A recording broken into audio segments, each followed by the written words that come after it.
우리나라 근대화에 중요한 역할을 한 자랑스러운 기독교 역사와 문화유산들. 하지만 이에 대한 한국교회의 발굴과 활용하려는 노력들이 미흡하다는 평가가 많다. 무엇보다 한국교회가 이를 보존하고 후세에 전할 책임이 중요한 만큼 근대 기독교 역사와 문화유산을 보존하기 위해 한국교회의 사명을 지키자는 모임들이 이어지고 있다. 국가가 지정한 종교문화유산 대부분이 불교와 타종교의 문화유산들인 점이 안타까운 부분으로 꼽히고 있는 가운데 선진들의 믿음의 발자취를 보여줄 문화유산을 적극적으로 발굴하고 다음 세대들과 활용하는 데 앞장서기 위해 이를 법적으로 뒷받침해야 한다는 목소리들이 모아지고 있다. 우리나라 근대사의 보물창고라고 불리는 기독교 역사와 문화유산을 보존하고 활용하기 위한 한국교회의 역할과 과제는 무엇인지 한국교회를 논하다에서 함께 논해본다.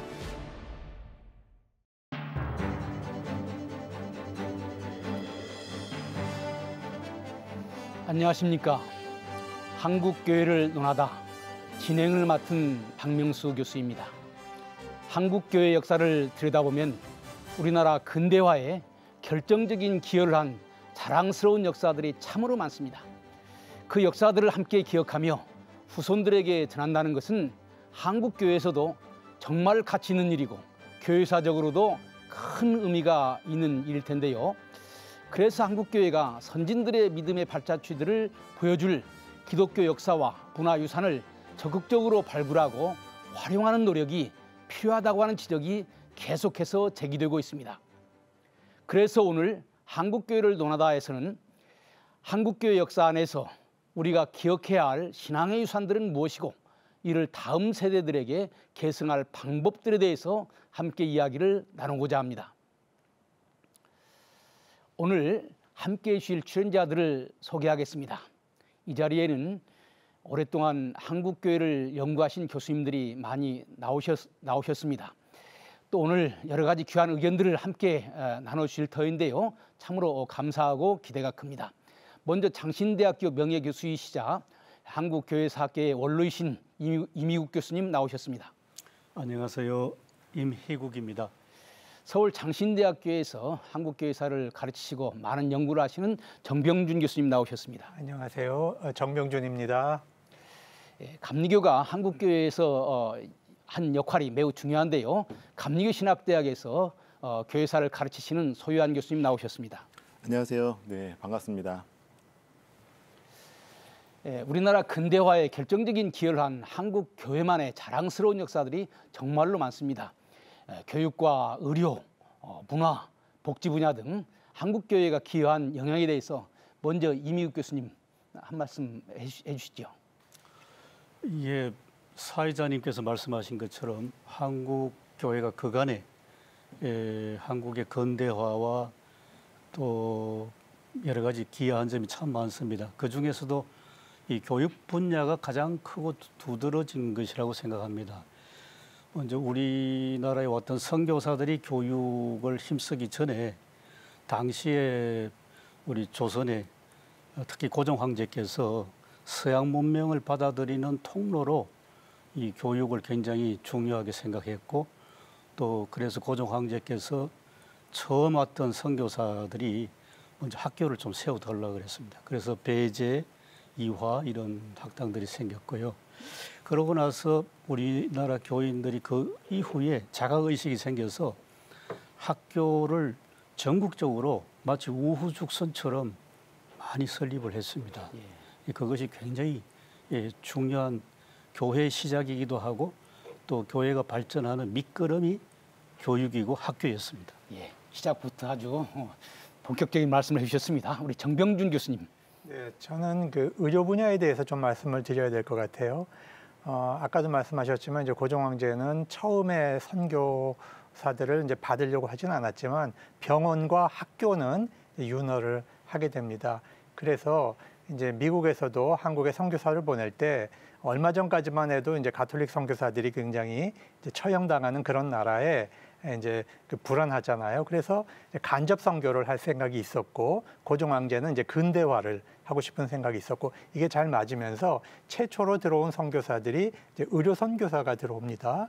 그래서 이제 알렌이 들어오게 되는데 알렌 선교사가 들어오자마자 이제 갑신정변이 나서 이제 그 민영익 대감이 이제 칼에 맞아서 목숨이 위태로울 때 그 민영익 대감은 이제 치료해서 살려내면서 의료가 이제 그 신뢰를 얻게 되죠. 그래서 이 의료야말로 우리 한국의 이제 근대화도 촉진시켰을 뿐만 아니라 기독교 선교에 대한 이제 반감을 낮추어서 기독교를 빨리 받아들이게 하는 굉장히 중요한 역할을 하게 된 것 같습니다. 임 교수님이 교육, 우리 정 교수님이 네. 의료, 네. 우리 소 교수님 한 말씀.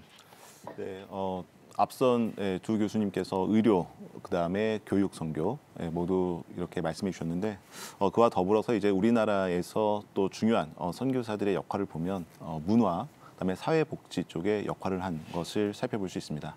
특히 우리나라에서 소외된 계층들이었던 여성, 당시에 또 아동이 소외되었었는데 이런 소외 계층들을 돌보고 또 그들을 구제하는 사업들 많이 펼쳤고요.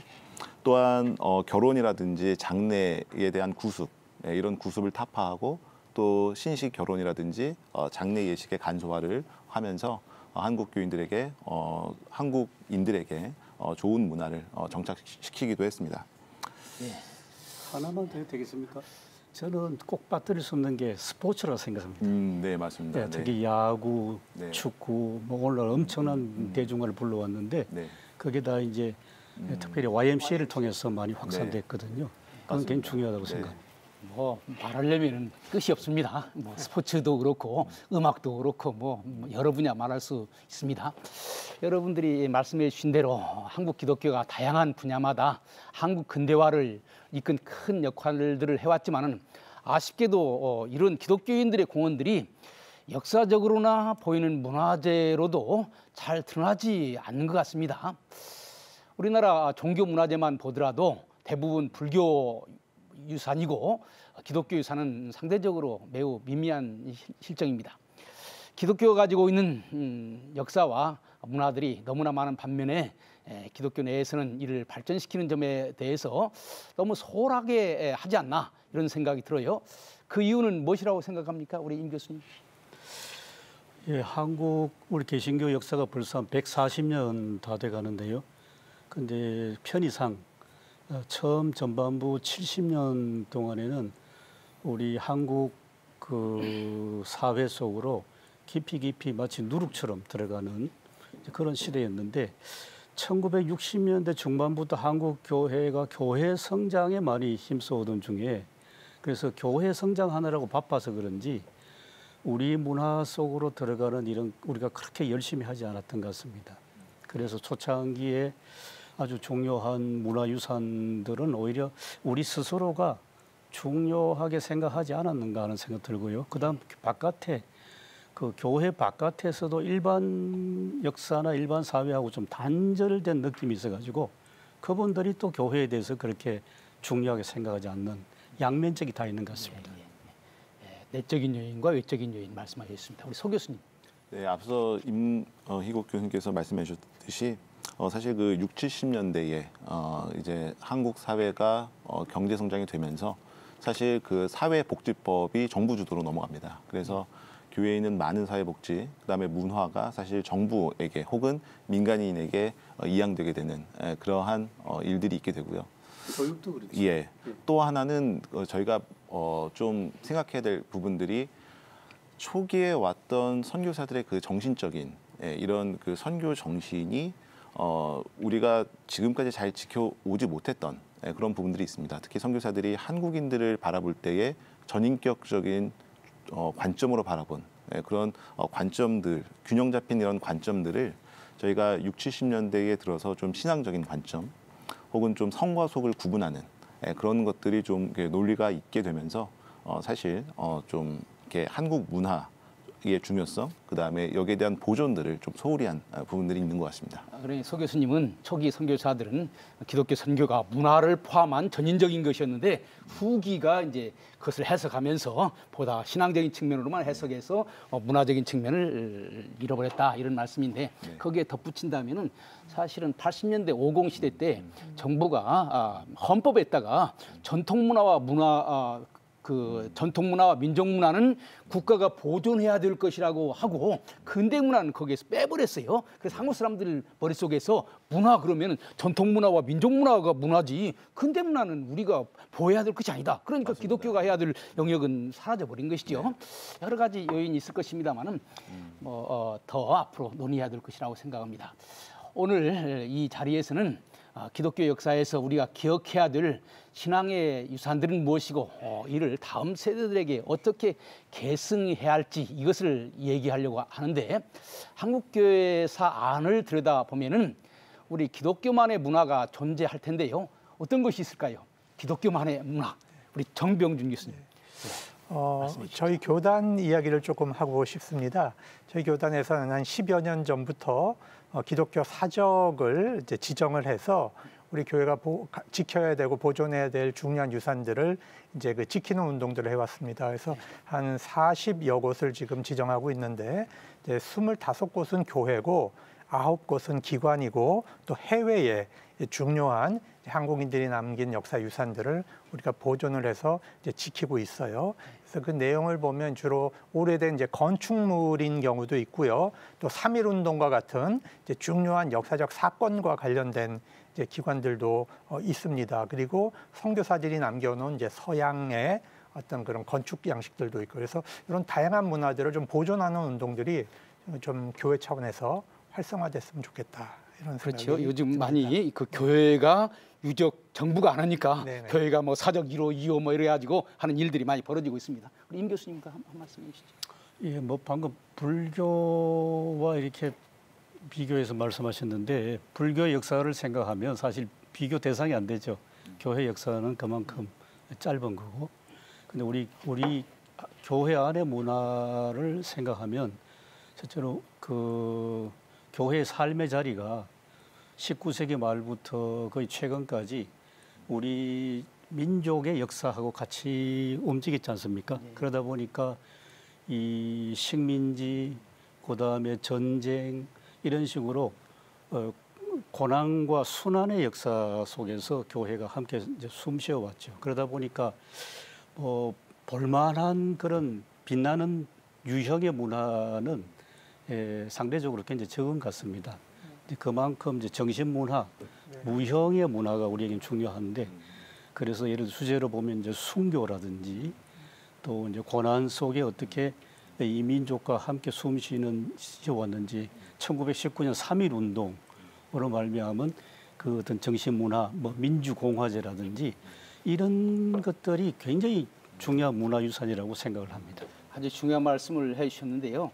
사실은 한국 기독교가 미친 큰 가장 중요한 것은 한국 근대와 함께해서 오늘의 대한민국을 만들었다고 하는 겁니다. 네.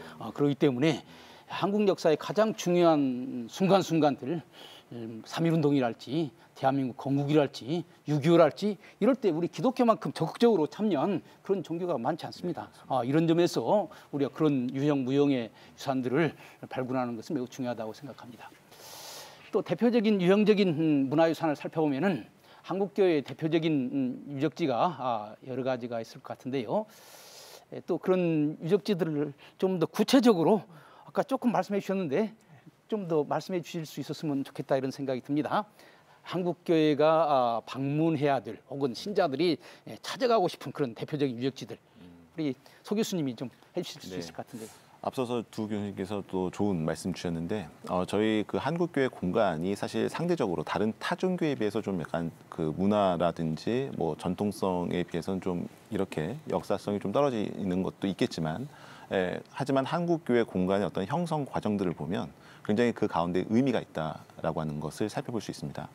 특히 이제 우리 그 나라의 도시가 근대화되면서 한국교회 공간 혹은 교육 기관이라든지 여러 기관들이 만들어지게 되는데 뭐 서울의 정동이라든지 아니면 양화진 외국인 선교사 묘지라든지 아니면 뭐 좀 더 우리가 그 정동 근처에 있는 종로의 유적지라든지 그런 곳을 가보면 공간의 형성이 설계자의 어떤 정신과 또 이 설계를 의뢰한 클라이언트하고의 이 정신들이 다 맞닿아 있음을 사실 살펴볼 수 있습니다. 그러니까 우리가 공간을 방문할 때에는 그냥 공간을 가서 어떤 일이 있었는지에 대한 그것도 중요하지만 어떤 정신을 가지고 왜 공간이 여기에 존재하게 되었는가. 정동도 방문할 수 있고요. 양화진도 방문할 수 있고 또 외곽에 가면 수원의 뭐 제암리, 3.1 운동 유적지도 방문할 수 있고요. 네. 임 교수님. 예, 성공회 쪽의 유산도 굉장히 한번 좀 볼거리가 있다고 생각합니다. 강화읍교회 같은 경우가 초창기에 이제 한국의 문화 속에 들어오려고 하는 그런 시도로 교회를 굉장히 이제 한국 전통 문화 양식으로 졌다는 것도 있고요. 또 성공회 성당 같은 경우에 이제 우리나라 최초의 로마네스크 양식으로 지어진 아주 중요한 건축 양식인 것 같습니다. 그래서 거기도 좀 추천해보고 싶어요. 제가 거기 한 가지 덧붙이고 싶은 것은 사실은 지금 현재 우리 옛날 우리 전통적인 한국 문화, 그러니까 전통 가옥에 대한 보존도 많이 하고 있지 않습니까? 그다음에 최근에는 각 도시마다 있는 일본 도시 이것도 관심이 많아요. 그런데 전통 문화 또 일본 문화 외에 각 도시마다 있는 선교사들의 미션 스테이션이 있습니다. 사실 이 미션 스테이션이 사실은 유교적인 봉건 문화도 아니고 일본식의 근대 문화도 아니고 서구식의 새로운 문화를 각 도시에서 전해준 것이거든요.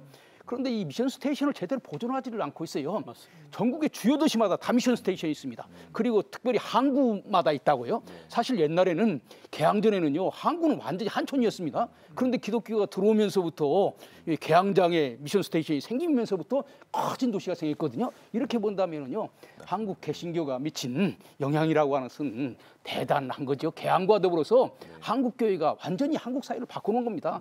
사실 역사적으로 보면은 불교나 유교보다 짧지만은 그러나 그 짧은 기간에 우리 기독교가 한 일을 생각하면은 사실은 어마어마한 일을 한 겁니다. 예, 두 개만 좀 말씀하신 거 소개하고 싶은데요. 첫째 이제 청주, 청주에 있는 양관, 거기 선교사들이 역사적으로 세웠던 여섯 개의 그 서양식 그 붉은 벽돌 건물, 그거하고 또 호남 그 광주 그 호남신학대학 근처에 있는 그 여러 가지 중요한 교회나 문화유산 이런 것들은 정말 중요한 유산이라고 생각합니다.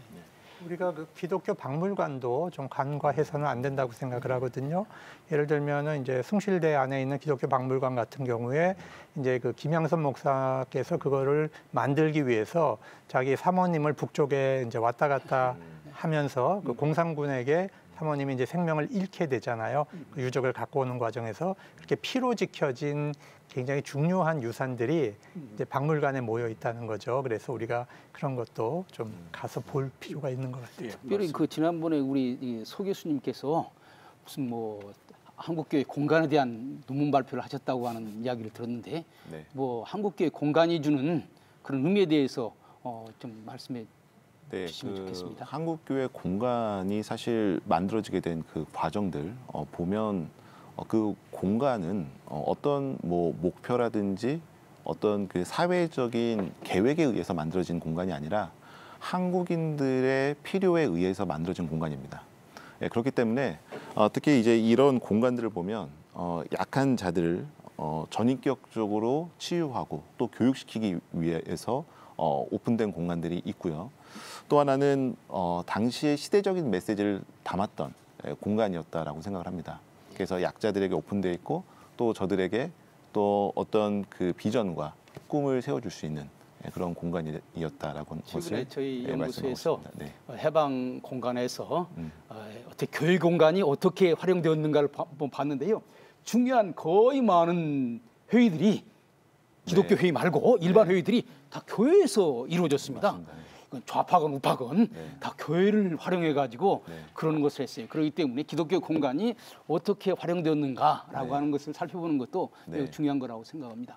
아까 임 교수님께서 교육 부분에 대해서 말씀해 주셨는데 뭐 할 얘기가 너무 많을 겁니다만 그래도 좀 또 조금 또 뭐 한글 얘기도 해주시고 또 교육을 통해서 근대화된 얘기도 해주시고 뭐 좀 더 보충해서 말씀해 주셨으면 좋겠습니다. 예, 한글 그리고 한글 성경 이것이 우리 한국 교회 역사에서 제 생각에는 가장 중요하다고 생각합니다. 먼저 한글부터 먼저 말씀드리면 이 한글의 19세기 말 상황에서 발전은 우리가 지금 선교사들에게 큰 빚을 졌다고 생각합니다. 왜냐하면 그 당시에 선교사들이 왔을 때에 우리나라의 한글 상황이 일반적으로 한글을 많이 사용하고 통용하는 그렇지 못했습니다.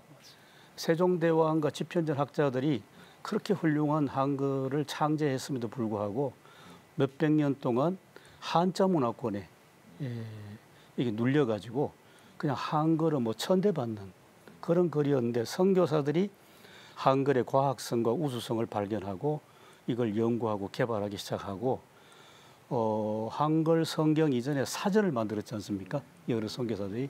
그래서 사전 만드는 작업부터 했으니까 선교사들에게 참 지금 봐서는 우리 고맙다는 생각이 듭니다.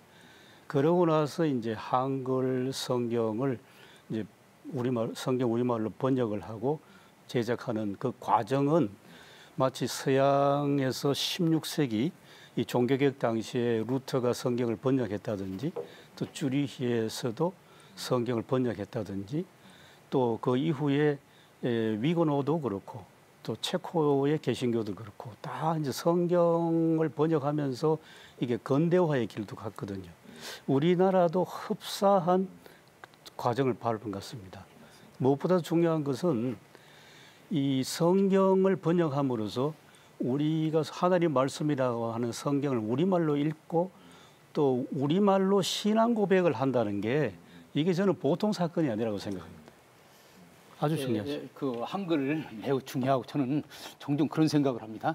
한국 기독교가 한국 사회에 미친 영향 가운데서 한글 하나만 해도 그 어마어마한 것이다. 사실 다른 것하고 비교해 보면 그 의미가 분명해요. 우리나라에 온 고등 종교들, 유교, 또 불교, 천주교가 공식적으로 어떤 용어를 사용했는가? 불교는 그 뭐죠? 산스크리트를 공식 용어로 썼고 유교는 그 한문, 그다음 천주교는 라틴어를 공식적인 용어로 썼다고요. 그런데 한국 기독교는 개신교는 개신교의 공식적인 용어를 한글로 썼다고 하는 것은 기존의 어떤 그 종교와도 구별되는 중요한 점입니다. 그런데 또 하나 우리 교육을 얘기하면서 우리가 빠뜨리지 말아야 될 것은 민주주의라고 하는 것이 우리 기독교를 통해서 들어왔다고 하는 거죠. 사실 서구 민주주의가 우리 개신교과에서 발달하지 않았습니까?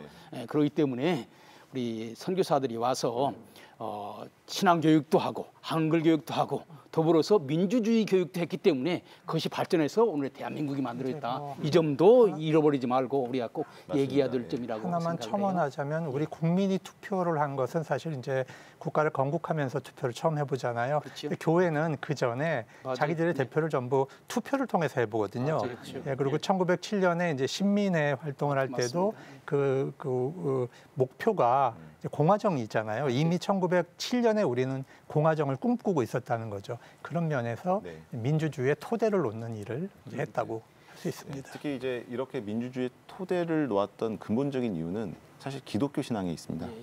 기독교 신앙의 어떤 인류애적인 모습, 그 다음에 하나님의 자녀로서 누구나 평등하다라고 하는 그러한 논리가 그 안에 있습니다. 사실은 이제 알렉시스 토크빌이 네. 프랑스 혁명을 했는데 민주주의는 안 되고 미국은 민주주의가 됐느냐 했을 때 프랑스는 민주주의에 대한 그 선 이해가 없고 미리 해본 경험이 없는 상황 가운데서 갑자기 혁명을 일으켜가지고 민주주의를 해보려고 그러니까 안 됐는데 미국은 청교도 공동체에서 민주주의를 이미 해보고 그 다음에 이제 나라를 만들었기 때문에 됐다. 그래서 1948년 대한민국이 만들어졌지만은 그러나 그 대한민국이 만들어지기 이전부터 교회를 통해서 민주주의가 많이 보급되었다. 그 기초 위에서 나라가 만들어졌다. 이 점도 매우 중요하다고 생각합니다. 우리 좀 이 문제에 대해서 우리 교육에 대해서 좀 다른 얘기 하실 수 있는 얘기 있으면 또 해주셨으면 좋겠네요. 아니면 우리 다음으로 넘어갈까요? 그러면은 예배에 대해서 한번 얘기를 해봤으면 좋겠습니다. 예배에 대한 것도 빠뜨릴 수 없을 것 같은데요. 에큐메니칼적인 한국 교회만의 예배도 있을 수 있고요. 전통적인 문화까지 포함하는 그러한 새로운 예배도 있을 것 같습니다. 여기에 대해서 우리 정병준 교수님. 저는 그냥 그 추수감사절 얘기만 간단하게 하겠습니다. 추수감사절은 원래 우리 한국인들이 우리가 서양인들처럼 하나님께 이제 감사하는 그런 이제 예배절기를 만들어내자라고 제안을 한 건데 이제 선교사들이 본인들이 갖고 있었던 이제 추수감사절을 한국에 적용시킨 것 같아요. 그러니까 어떤 면에서 우리하고는 좀 안 맞는 절기였는데 이제 그런 것이 들어왔다는 생각이 좀 들긴 합니다. 그렇지만 이제 그거는 전통적으로 우리도 한국인이 감사하는 예배를 드리고 싶다라고 하는 그런 자발적 이제 동기에서 그런 것이 시작됐다는 그 부분은 좀 한번 말씀드리고 싶네요. 나머지 문화는 우리 소 교수님. 네, 일단 예배의 어떤 형식, 그 다음에 각 교단별 예배들을 보면 사실 공통점들이 많이 있습니다. 그러니까 일반 평신도 분들, 또 이제 우리 일반적으로 이제 기독교인들이 예배 어느 교회를 가더라도 사실 비슷한 그런 부분들이 있죠. 근데 좀 한국 교회만이 가지고 있는 어떤 독특한 예배다라고 하면 사실 추도 예배를 우리가 생각해 볼 수 있습니다. 그러니까 명절 때 제사 대신에 드리는 추도 예배. 그 부분이 한국 교회가 가지고 있는 어떤 독특한 기독교 예배이지 않나라는 생각을 해봅니다. 네. 뭐 절기 예배 경우에 이제 우리 전통적인 교회 안에 있는 뭐 여러 절기들, 성탄절, 그다음에 뭐 부활절 이런 절기 예배도 있습니다. 동시에 이제 우리나라에서만 지키는 절기 예배도 있지 않습니까? 3.1절, 뭐 8.15 광복절 이제 그런 예배들이 현재 우리 교회에서 중요하고 또 중요한 이유는 3.1절 하면 교회에게는 굉장히 중요하고도 독특한 역사가 있죠. 민족 독립을 위해서 전체 교회가 희생적으로 앞장섰다는 것. 8.15 광복도 마찬가지고 크리스찬이라 하면 이제 나라의 독립을 위해서 당연히 이제 나서야 되는 이제 그런 사건들과 연결된 절기라서 한국 교회가 특별히 지켜져야 할 그런 절기 예배입니다. 그러니까 우리가 절기를 얘기하면 크게 세 종류로 나눠서 한번 얘기해 볼 수 있을 것 같아요. 하나는 이제 어떤 면에서는 어렸을 때 했던 그 여름 성경학교 그 매우 중요합니다. 어렸을 때 제가 경험한 바에 하면은 뭐 각 지방별로 또 혹은 노예별로 여름 성경학교 준비하기 위해서 많은 노력을 하고 거기에 그 지역엔 모든 어린이들이 다 참여해서 하거든요. 또 크리스마스 이때 얼마나 많은 학생들이 또 어린이들이 참여해서 노래도 하고 춤도 추고 연극도 하고 축제라고요. 사실 그래서 우리 무형문화재라고 할 때에 사실 옛날에 했었던 크리스마스 행사 같은 것을 다시 한번 좀 무형문화재로 만들어가지고 그걸 다시 한번 해보는 그런 것들도 하면 좋겠다. 가령 오늘날 사라졌습니다만은 새벽송 도는 것도 그렇고 전날 모여가지고 철야하는 것도 그렇고 크리스마스 선물 나누는 것도 그렇고 사실 우리 임 교수님이나 저처럼 어렸을 때 시골에서 자란 사람들한테는 그게 아름다운 추억이거든요. 그렇죠. 예. 그리고 특별히 여름 성경학교 같은 것은요, 학교 교육이 또 하나의 공식적인 교육이라면은 여름 성경학교 때 배우는 교육은 거의 뭐 일주일 동안 교회에서 하는 거니까. 그리고 그때에는 많은 학생들이 참여합니다. 그래서 이런 것들을 어떻게 잘 보존하고 그 의미를 잘 발굴하는가 하는 것이 중요하다고 생각을 하고, 그다음에 절기, 그 예배와 관련된 절기를 얘기를 한다면은 하나 이제 서양에서 들어온 절기, 뭐 부활절이랄지 혹은 뭐 추수감사절이랄지 크리스마스랄지 이런 절기가 있고, 또 하나는 이제 우리 한국 민족과 관련된 절기가 있다고요. 3.1절, 뭐 6.25 기념일, 광복절. 사실 이런 점에서 사실 어떤 면에서 보면은 우리나라와 관련된 절기를 어떻게 잘 지내느냐 하는 것을 보면은 우리 교회가 말하자면 근대화에 미친 영향을 잘 설명해 줄 수 있는 좋은 기회가 된다고요. 그래서 우리 여기 교회사 교수님들이니까 절기 설교할 때, 목사님들 절기 설교할 때 그 콘텐츠들을 충분하게 좀 제공해 줘서 그 절기 설교를 좀 풍요롭게 만들어주고 또 CTS 같은 데서 좀 협조해서 영상 같은 것도 만들어준다면은 우리 기독교가 이 대한민국을 위해서 혹은 근대 문화를 위해서 어떤 기여를 했는가를 알려줄 수 있는 좋은 기회가 되지 않나 이런 생각을 해봅니다. 예배, 그 한국 교회 전통에 있어서 그 예배라고 하는 것은 사실 예배로만 끝난 것이 아니라 예배와 그다음에 사회봉사, 실천까지 같이 이어지는 그런 부분들이 많았거든요. 특히 뭐 우리가 절기 예배를 통해서도 알 수 있듯이 뭐 우리가 예배 하나님 사랑을 하고 또 나라를 사랑하는, 또 나라를 위해서 봉사하고 이웃을 위해서 봉사하는 그러한 그 자연스러운 흐름들이 있었는데, 사실 이런 흐름들이 좀 예배라고 하는 문화에만 너무 갇혀 있다 보니까 좀 많이 약간 끊긴 점들이 없지 않아 있는 것 같습니다. 그러니까 이런 부분들, 그러니까 한국 교회의 유산이다라고 하면 예배가 그냥 예배 공간에서 끝나는 것이 아니라 좀 외형적으로 혹은 실천적으로 좀 이렇게 나올 수 있는 그런 부분들도 우리가 함께 연구하고 좀 말해야 되지 않나라는 생각도 해봅니다. 우리가 이제 한국교회만 있으니까 잘 모르는데 한국교회 예배의 독특한 점 가운데 하나, 특별히 대형교회가 존재할 수 있는 이유 가운데 하나가요. 1부, 2부, 3부, 4부, 5부 이렇게 나눠서 드리는 것 때문에 그렇습니다. 미국 사람들은 생각을 못해요. 그래서 미국의 대형교회는 기껏 한다는 것이 토요일 날 저녁에 한번 모여서 하고 그 다음에 주일날 하고 그러니까 그 공간에 많은 사람들이 모일 수가 없다고요. 그런데 한국 교회는 그 같은 뭐 요즘 대형 교회 같은 데는 뭐 5부, 6부까지 보기 때문에 이런 것들도요 사실 다른 세계 교회와 비교해서 볼 때 한국 교회만이 가지고 있는 독특한 것이고 어떤 면에서는 문화와는 어떤 관계를 가지고 있는지 설명하기 좀 어렵습니다만은 좋은 공간을 잘 활용을 해서 이제 많이 예배를 드릴 수 있는 그런 것도 뭐 장점이 있는지 단점이 있는지는 모르겠습니다만은 특별한 것이라고는 설명할 수 있을 것 같아요. 그런 것들도 공간 활용에 있어서 좀 다른 나라와 다른 그런 측면을 가지고 있습니다. 특별히 우리나라는 그 부활절 연합 예배가 갖는 의미가 굉장히 컸던 것 그렇죠. 같아요. 교회들이 해방 이후에 우리가 그 남산에서 부활절 연합 예배를 드릴 때는 우리가 그 신사참배했던 죄를 참회하는 이제 그런 굉장히 상징적인 의미가 거기 들어 있었고 교회를 하나로 묶어주는 그런 굉장히 중요한 의미들이 있었던 것 같아요. 그러다가 이게 언젠가부터 이제 여의도로 5.16 광장이라 그랬죠, 옛날에는. 네. 거기서부터 이제 우리가 모일 때는 상당히 한국 교회가 세를 과시하는 이제 그런 모임이 이제 또 되면서 어떤 면에서 우리가 참회하는 성격의 의미는 좀 약해졌던 것 같아요. 그리고 이게 나중에 이제 교회 분열이 일어나면서 또 부활절 연합 예배가 이제 각자 따로 드리면서 이 부활절 예배가 지금은 굉장히 이제 유명무실해지는 이제 그런 형태가 돼 버렸는데 이런 의미를 옛날적인 의미를 다시 살려서 연합 예배를 좀 같이 드릴 수 있는 그런 정신을 좀 되살리면 좋겠다는 생각을 한번 해봤습니다. 어떻게 보면 한국 문화와 결합돼서 한국교 예배가 어떻게 바꿔졌는가 하는 것도 한번 생각해 볼 필요가 있는데 사실 아프리카 같은 데서는 지금 전통적인 서구와는 다른 예배를 하고 있지 않습니까? 그 사람들 춤추고 노래하고 그런 걸 좋아하는데 가만히 설교만 듣는 거 별로 딱딱하다고요. 옛날에 제가 어렸을 때만 해도 우리 한국교회에서 통성기도하는 것이 그렇게 쉽지 않았습니다. 그런데 이제 요즘 거의 모든 교회들이 그거 하고 있다고요. 그러니까 한국교회 예배가 말하자면 어떤 형식에 매여 있는 예배보다는 교인들이 뭔가 자기의 그 통성 기도를 통해서 자기의 목소리를 내고 표현하는 그런 예배로 바꿔지고 있다고 하는 점들도 우리가 주목해서 봐야 될 그런 점이 아닌가. 그래서 한국 사람들의 심성과 한국교회 예배가 어떤 관계를 맺고 있고 그래서 다른 나라와 무슨 차이가 있는가 하는 것을 살펴보는 것도 재미있는 것이라고 생각합니다. 네.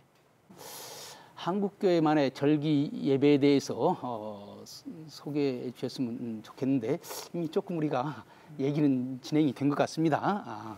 또 혹시 더 말씀해 주실래요? 그 성탄절 얘기를 좀 한번 해볼까요? 예. 그 성탄이란 말이 우리나라에 이렇게 처음에 사용된 거 보니까 그 카톨릭 선교사들이 그 한불 그 자전에 1880년에 이제 처음 쓴 것 같고요.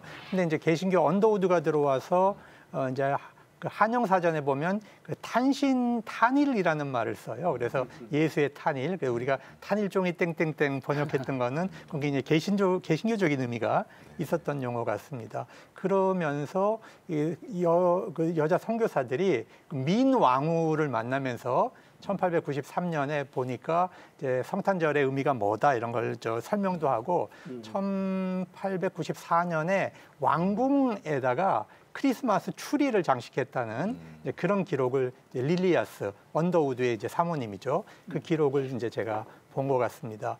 그러면서 이제 일제 시대는 1930년쯤 되니까 아마 그 대중화되는 것 같아요. 그 사람들 사이에. 그래서 굉장히 상업적인. 이제 그래서 그 산타크로스의 크리스마스와 예수님의 성탄절이 뭔가 이렇게 갈등 관계를 갖는 이제 그런 시대가 형성이 되는데 그래서 이 새벽송의 의미가 굉장히 중요했던 게 이 성탄절이라는 게 사실은 성육신이잖아요.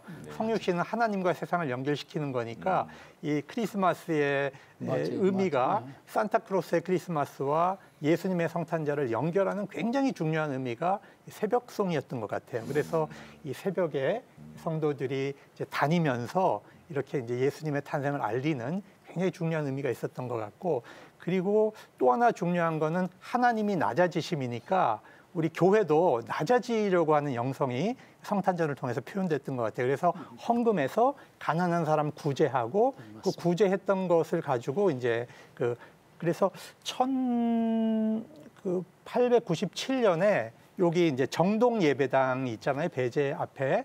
거기 보니까 그 연보한 돈으로 가난한 사람을 구제하고 등불을 이렇게 굉장히 많이 수백 개를 등을 켰답니다. 그 최초로. 근데 거기에 뭐라고 썼냐 하면 광조 동방.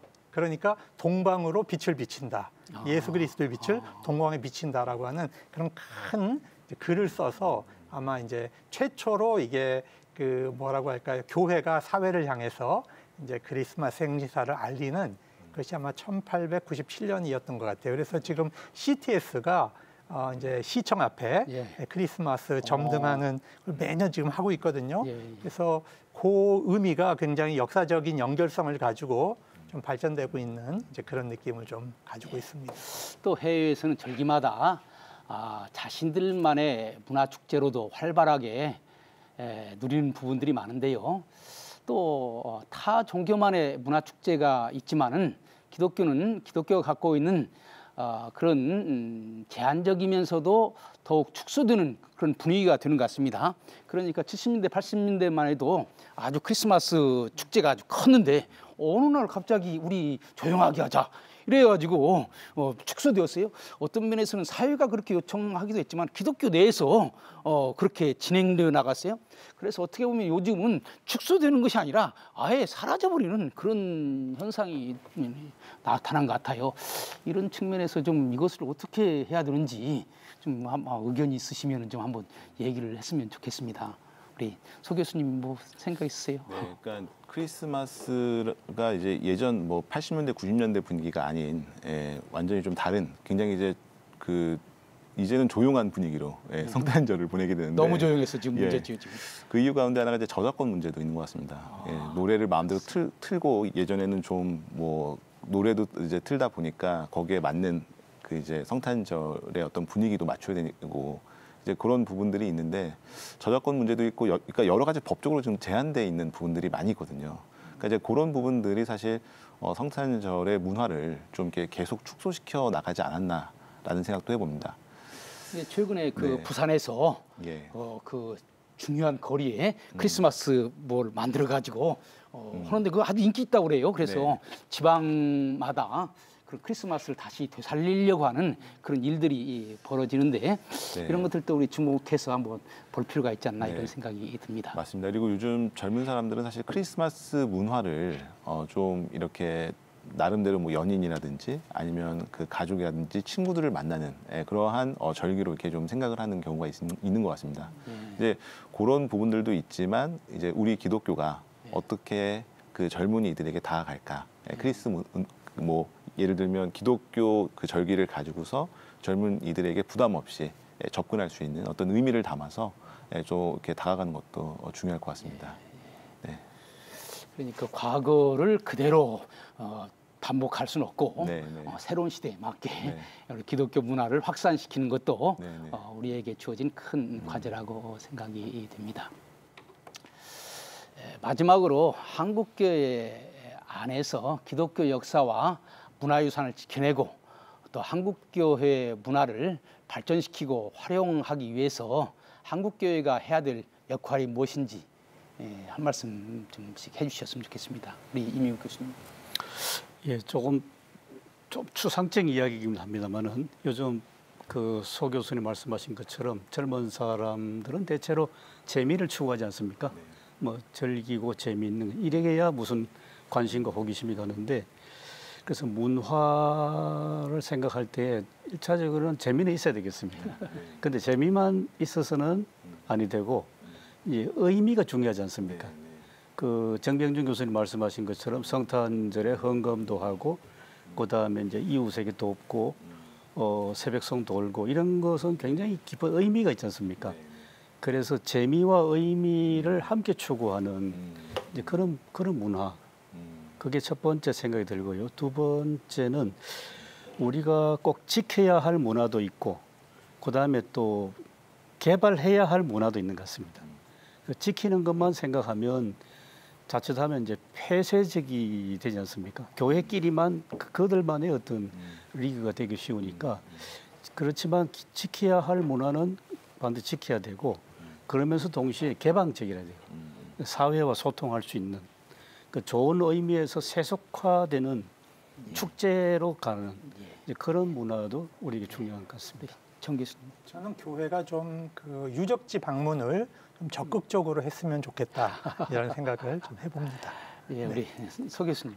네, 저는 앞선 두 분의 교수님들 말씀에 따라서 사실 그 어떤 교회가 가지고 있는 그 문화의 어떤 의미를 우리가 좀 생각해 봐야 된다는 생각을 합니다. 그러니까 교회가 존재하는 이유가 사실 기독교의 복음을 이 세상에 전달하기 때문에 존재를 하잖아요. 근데 그 전달의 그 복음의 의미는 사실 전인격적인 의미가 있습니다. 교회가 지금까지 사회를 상대로 해서 치료하고 치료했던 이런 전인격적인 의미, 이제 그런 부분들을 어떤 그 기독교 콘텐츠의 개발과 함께 항상 담아내야 되지 않나라는 생각을 해봅니다. 오늘 한국교회를 논하다에서는 한국교회 역사에서 우리가 기억해야 할 신앙의 유산들은 무엇이고 이를 다음 세대들에게 계승할 방법들에 대한 귀한 말씀을 들어보았습니다. 한국 교회만의 신앙 유산에서부터 여러 유형 무형의 기독교 문화 유산들은 이를 증거하는 중요한 도구가 된다고 하는 점에서 교회사적으로도 큰 의미를 가지고 있을 것 같습니다. 이에 대해서 한국교회 역사 속에 담긴 콘텐츠를 어떻게 발전시키고 다음 세대들에게 전할 것인가 하는 것은 앞으로 한국교회가 함께 풀어가야 할 과제임에는 분명합니다. 한국교회와 성도님들의 많은 기도와 관심을 부탁드립니다. 한국교회를 논하다. 오늘 순서는 여기에서 마칩니다. 함께해 주신 여러분 고맙습니다.